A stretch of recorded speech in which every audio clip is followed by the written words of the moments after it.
Vice President, for bringing us here today. Thank you, Secretary, for your leadership, and most importantly, thank you to the men and women of the National Guard. I think here's the most important point. There are residents who lived in Washington, D.C. their entire lives. Their parents lived here. Their grandparents lived here. And they have lived for generations in intolerable conditions of crime and decay. There are parts of the city, I moved in the city 20 years ago. There are places where I've seen graffiti that has been untouched for 2 decades. There are homeless encampments that have made it impossible for families to use public parks and public recreation for as long as I've lived here.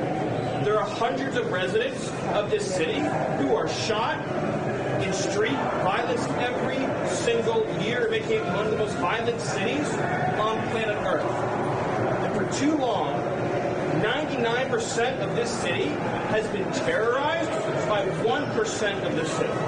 And the voices that you hear out there, those crazy communists, they have no roots, they have no connections to the city, they have no families they are raising in this city, they have no one that they are sending to school in this city, they have no jobs in this city, they have no connections to this community at all. They're the ones who've been advocating for the 1%, the criminals, the killers, the rapists, the drug dealers. And I'm glad they're here today.